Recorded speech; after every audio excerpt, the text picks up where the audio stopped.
Good morning, praise Lord. Welcome to this video. இந்த video வந்து தேவனுடைய நியாய தீர்ப்புகள் எப்படி நடக்குது அதை பற்றியானது.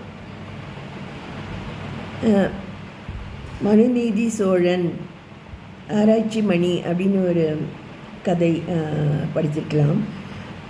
அவன் வந்து தன்னுடைய ஆட்சியில் குடிமக்கள் யாரும் துன்பப்படக்கூடாது என்று நினைத்தான். அதனால் ஆராய்ச்சி மணியை அமைத்தான்.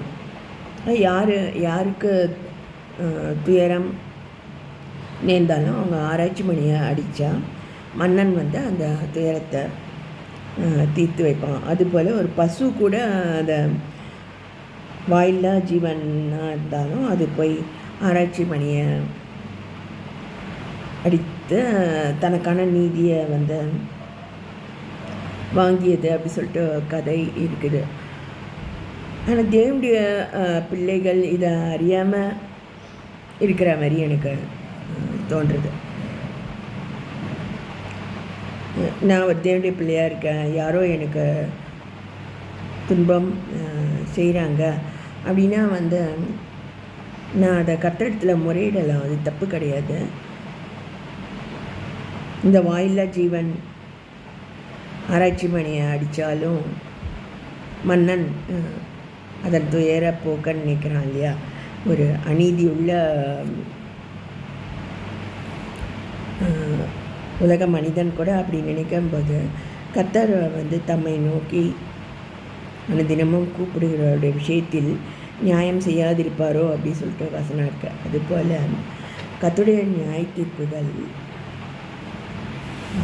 நம்முடைய எண்ணங்கள், நம்முடைய வார்த்தைகள், நம்முடைய செயல்கள் எல்லாமே வந்து ஒரு நாளைக்கு நியாய தீர்ப்பில் மிக்க தான் செய்யும்.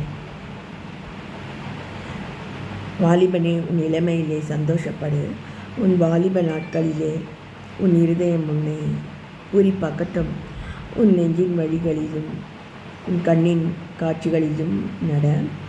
ஆனாலும் இவை எல்லாவற்றின் நிமித்தமும் தேவன் உன்னை நியாயத்திலே கொண்டு வந்து நிறுத்துவார் என்று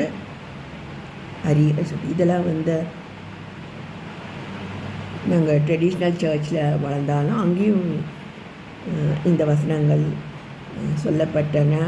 அது வந்து என்னுடைய இருதயத்தில் கிரியை செஞ்சு விசுவாசத்தை வளர்க்கக்கூடிய நிலைமைகள் இருந்தது. ஸோ எனக்கு யார் துன்பம் விளைச்சாலும் நான் தேவனை நோக்கி கூப்பிட்டு எனக்கான பதிலை நான் வாங்கிறத பயிற்சியாக நான் சிறு வயதுலேருந்து வச்சுருக்கிறேன்.